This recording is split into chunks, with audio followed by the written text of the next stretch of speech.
Hello दोस्तों, कैसे हैं आप। उम्मीद करती हूँ अच्छे ही होंगे। तो आज मैं आपको 10वीं क्लास के अर्थशास्त्र का दूसरा पाठ भारतीय अर्थव्यवस्था के क्षेत्र के विषय में पढ़ाऊंगी।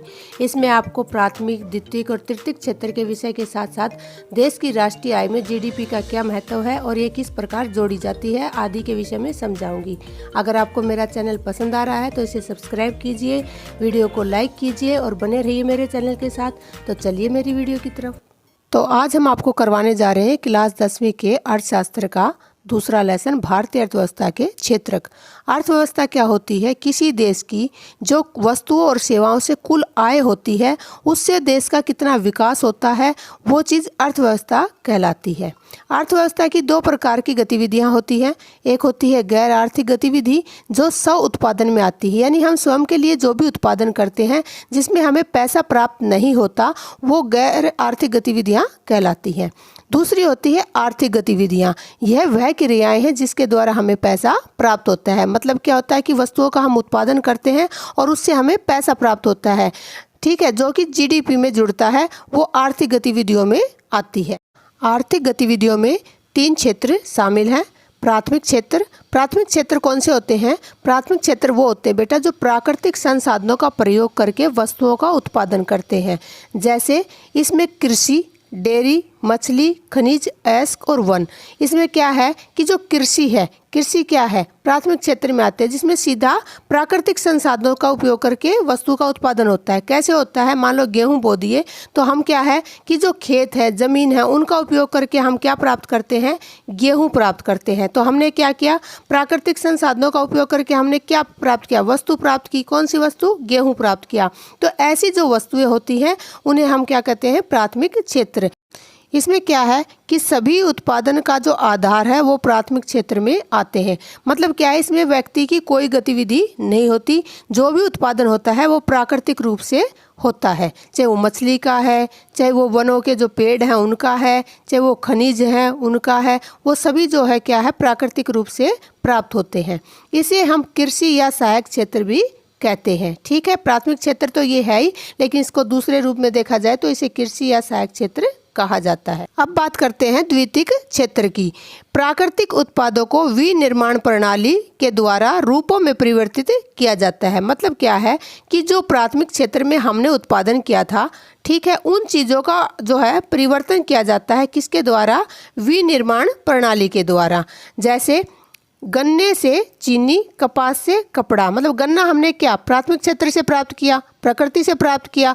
उस गन्ने से हम क्या बनाते हैं? चीनी बनाते हैं। तो ये क्या आ गई? ये दूसरी चीज़ में आ गई, द्वितीयक क्षेत्र में आ गई। ठीक है, ऐसे ही मान लो कपास है, वो प्रकृति से हमने प्राप्त की और उस कपास से क्या बनाया हमने? कपड़ा बनाया, मतलब चेंज किया। तो एक प्राकृतिक रूप से उत्पादित वस्तुओं को परिवर्तित करके जब हम दूसरी वस्तुएं बनाते हैं तो वो द्वितीयक क्षेत्र में आती हैं। यह प्रक्रिया घर, कार्यशाला, कारखाना आदि में होती है। क्या है कि गन्ने से जब चीनी बनती है तो ये ऐसे ही नहीं बनती, उसके लिए हमें स्थान चाहिए। तो इसमें क्या होता है कि हम इसको कई चीज़ें हम घर पे भी बना लेते हैं, कई चीज़ें जो है कार्यशाला में बनती हैं, और कई अगर बड़े स्तर पे बनाए जाए तो वो कहाँ बनेंगी?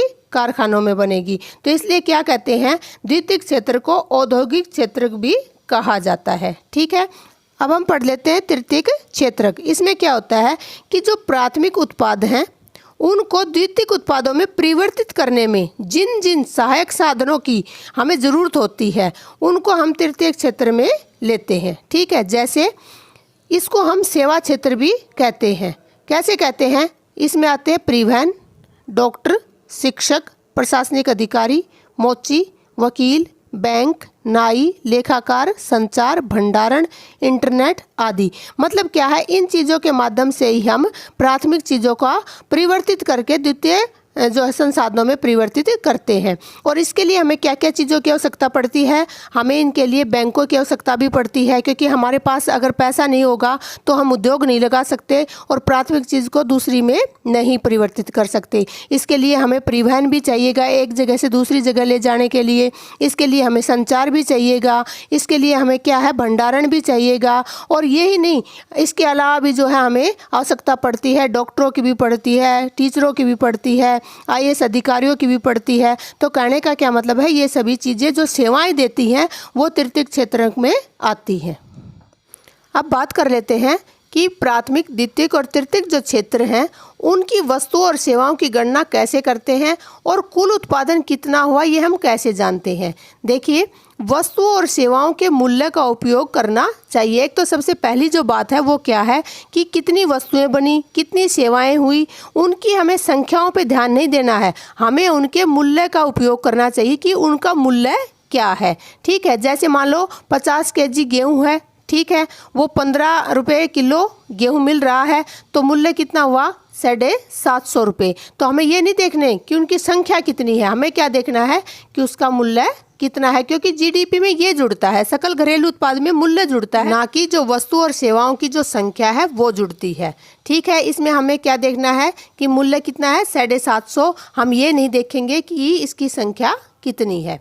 आगे है उत्पादित या बेची गई वस्तु के स्थान पर अंतिम वस्तु और सेवा की गणना की जाती है। इसमें क्या है कि जो भी वस्तुएं उत्पादित होती हैं और उत्पादन करने वाला जो बेचता है उनकी जो है गणना नहीं की जाती। गणना किसकी की जाती है, जो अंतिम वस्तु या सेवा बनती है उसकी की जाती है। फॉर एग्जाम्पल, मान लो एक किसान ने कपास उगाई, उसने क्या किया, उस कपास को बेच दिया। ठीक है, उत्पादित भी की, बेची गई, लेकिन कितने में बेची उसका कोई वो नहीं है। जिसको बेची, मान लो किसी फैक्ट्री वाले को बेची, उसने उस कपास से क्या किया, टी शर्ट बनाई। तो टी शर्ट जो बनाई और उन टी शर्ट को जो बेचा गया, जो उसका रेट आता है, जो उसका मूल्य आता है, उसको गिना जाता है, ना कि कपास के मूल्य को गिना जाएगा। ठीक है, मतलब अंतिम वस्तु क्या बनी, टी शर्ट बनी, तो ये टी शर्ट कितने में बेची गई ये गिनती में आता है। अब आप पूछोगे कि अंतिम वस्तु क्या होती है कि जिसके मूल्य की गणना की जाती है। तो अंतिम वस्तु वो वस्तुएं होती हैं जो उपभोक्ताओं के पास पहुंचती हैं, जैसे स्वेटर है, बिस्किट है, सोफ़ा है, अलमारी है। कहने का क्या मतलब है, जिनको हम उपयोग करते हैं। ठीक है, अब मान लो स्वेटर है, हमने नहीं पता कि ऊन कहाँ से आई, किसने खरीदी, किसने बेची, हम किसको देखेंगे, हम स्वेटर को देखेंगे, ये कितने में बिकी, इसका क्या मूल्य रहा, उसको हम अंतिम मूल्य कहते हैं। बिस्किट है, हमें नहीं पता कि गेहूं कहाँ से खरीदा, फिर उसका आटा कहाँ बना, हमें नहीं मतलब उस चीज़ से, हमारे पास क्या आया, बिस्किट आया, तो ये क्या है, अंतिम वस्तु है। ठीक है, ऐसे ही सोफ़ा है, हमें क्या देखना है कि हमारे पास क्या आया, सोफ़ा आया, तो ये अंतिम वस्तु है, हमें लकड़ी से कोई लेना देना नहीं है। अलमारी है, ये अंतिम वस्तु है, हमें लोहे से कोई लेना देना नहीं है। तो अंतिम वस्तु उन्हें कहते हैं जिनका हम उपयोग करते हैं। आगे है मध्यवर्ती वस्तु। मध्यवर्ती वस्तुएं क्या होती हैं, ये वस्तुएं अंतिम वस्तुओं के उत्पादन में मदद करती है। मतलब क्या है कि जैसे आटा, लोहा, लकड़ी, ऊन आदि। कहने का क्या मतलब है कि आटे से क्या बनते हैं, बिस्किट बनते हैं। तो मध्यवर्ती वस्तु क्या हुई, आटा हुई, और अंतिम वस्तु क्या हुई, बिस्किट हुई। ठीक है, जिसके सहयोग से ये वस्तुएं बने उन्हें क्या कहते हैं, मध्यवर्ती वस्तुएं। आगे पढ़ते हैं कि अंतिम वस्तु में मध्यवर्ती वस्तु का मूल्य जुड़ा होता है। अब ये बात आप बड़े ध्यान से समझना, क्योंकि जो चीज़ बनती है, जो अंतिम वस्तु है, ठीक है, उसमें जो है पहले से ही मध्यवर्ती वस्तुओं का मूल्य जुड़ा हुआ होता है। फॉर एग्जाम्पल, मान लो गेहूँ है, ठीक है, ये किसी फैक्ट्री वाले ने किसी किसान से लिया, कितने किलो, 20 किलो, और किस रेट में लिया, ये 50 रुपये किलो लिया। तो इसने 1000 रुपये में ये गेहूँ खरीद लिया। फिर इसने क्या किया, गेहूं को पिसवा लिया और आटा बनवा लिया, और जो 20 किलो गेहूं था वो 10 रुपये के हिसाब से उसने चक्की वाले ने पीसा। तो कितने रुपए हो गए, 200 रुपये। तो इसमें कितने ऐड हो गए, 1000 और ऐड हो गए, तो कुल खर्चा कितना हो गया, 1200 रुपये। फिर क्या हुआ कि मशीन से बिस्किट बने, ठीक है, तो मशीन का खर्चा और जिसने बनाए लेबर का जो खर्चा है वो हुआ इसके ऊपर 300 रुपये। ठीक है, प्लस जो 1200 इसने पहले ही खर्च कर रखा है, तो कुल कितना खर्चा हुआ, 1500 रुपये। उसके बाद ये बिस्किट जो हैं परिवहन के माध्यम से, चाहे गाड़ी वगैरह के माध्यम से क्या है कि दूसरी जगह पहुंचाए गए। तो इस परिवहन वाले ने पैसा लिया 200 रुपया, 1500 ये जुड़ गए, तो कुल खर्चा हो गया 1700 रुपया। अब ये 1700 रुपये के जो बिस्किट है ये दुकानदारों तक पहुँचे। अब जो दुकानदार है उसने क्या किया कि 300 रुपये बचाए इन बिस्किटों के ऊपर, और 1700 इन पे पहले ही खर्चा होगा। तो अब कुल कितना खर्चा हुआ, 2000 रुपये। मान लो बिस्किट के जो पैकेट थे वो थे 100, अब खर्चा हुआ 2000, तो एक पैकेट कितने में पड़ा, 20 रुपये में। ठीक है, तो मध्यवर्ती वस्तु क्या हुई, गेहूँ हुई, आटा हुआ, ठीक है, और फिर बिस्किट बने। तो अंतिम वस्तु क्या देखी जाएगी, 20 रुपये पर हिसाब से बिस्किट बिके, तो कुल जो अंतिम मूल्य हुआ वो हुआ 2000 रुपये। इसमें क्या है कि जो मध्यवर्ती वस्तुएं थी उन सभी का मूल्य जुड़ता हुआ आया है। तो इसमें यही बात मैं आपको समझाना चाह रही हूँ कि जो अंतिम वस्तुएं होती हैं उसमें मध्यवर्ती वस्तुओं का मूल्य पहले से ही जुड़ा होता है। अब हम आगे करवाते हैं उत्पादन में तृतीयक क्षेत्र का बढ़ता हुआ महत्व। इसमें क्या है कि 1973 से 2014 के बीच में जो 40 वर्ष हुए हैं उसमें सभी क्षेत्रों में वृद्धि हुई। कौन से क्षेत्रों में? प्राथमिक, द्वितीयक और तृतीयक क्षेत्रों में। लेकिन सबसे ज़्यादा जो वृद्धि हुई वो कौन से क्षेत्र में हुई? वो तृतीयक क्षेत्र में हुई। आइए एक आलेख के माध्यम से हम इसको समझाते हैं। देखिए 1973 से 1974 का जो आलेख है उसमें प्राथमिक क्षेत्र पहले नंबर पर उत्पादन करता है, द्वितीयक क्षेत्र तीसरे नंबर पर था और तृतीयक क्षेत्र दूसरे नंबर पर था। लेकिन 2013-14 में सिचुएशन उल्टा हो जाती है। जो प्राथमिक क्षेत्र पहले नंबर पे था वो तीसरे नंबर पर आ जाता है, द्वितीयक क्षेत्र दूसरे नंबर पे और तृतीयक क्षेत्र जो है वो पहले नंबर पे आ जाता है। तो इस प्रकार हम कह सकते हैं कि जो तृतीय क्षेत्र है उसने प्राथमिक क्षेत्र का जो है स्थान प्राप्त कर लिया है। ठीक है, इस प्रकार हम कह सकते हैं कि 2014 तक आते आते जो है तृतीयक जो क्षेत्र है उसका महत्व बहुत ज़्यादा बढ़ा है। इसके क्या कारण रहे इसके पीछे? देखिए, किसी भी देश में बुनियादी सेवाएं जैसे बैंक, थाना, रक्षा, परिवहन, डाक सेवा आदि की आवश्यकता होती है और इसका जो प्रबंधन है वो कौन करता है? सरकार करती है। कहने का क्या मतलब है कि जो तृतीयक क्षेत्र है, आप सभी को पता है कि डाक सेवा, परिवहन, रक्षा सभी तृतीयक क्षेत्र में आते हैं और इसकी जो ज़रूरत है वो प्राथमिक क्षेत्र को भी है और द्वितीयक क्षेत्र को भी है। लेकिन इस तृतीयक क्षेत्र को जो है उनकी इतनी आवश्यकता नहीं है। कहने का मतलब क्या है कि इन चीज़ों का महत्व और क्षेत्रों से ज़्यादा है। इसके बाद आता है प्राथमिक और द्वितीयक क्षेत्रों के साथ तृतीयक क्षेत्रों की भी मांग बढ़ी है। ये क्या है कि जैसे अगर प्राथमिक क्षेत्र कोई भी उत्पादन करता है या द्वितीयक क्षेत्र कोई भी उत्पादन करता है तो उन दोनों के साथ साथ तृतीयक क्षेत्र का भी क्या होता है कि डिमांड बढ़ती है। कैसे बढ़ती है? मान लो प्राथमिक क्षेत्र कोई कार्य कर रहा है, उसके लिए क्या होगा? उसे व्यापार करना होगा। क्या करना होगा? कृषि कर रहे हैं तो भंडारण करना होगा, या एक स्थान से दूसरे स्थान पर वस्तुओं को ले जाते हैं तो क्या होगा? परिवहन की आवश्यकता होगी। कहने का मतलब क्या है? इन दोनों में जितना उत्पादन ज़्यादा होगा तृतीयक क्षेत्र का जो महत्व हो उतना अधिक बढ़ेगा। तीसरा जो पॉइंट है वो क्या है कि आय के साथ साथ सेवाओं की मांग भी बढ़ी है। जितनी लोगों की आय बढ़ती है समाज के अंदर उतनी ही सेवाओं की मांग भी बढ़ती है।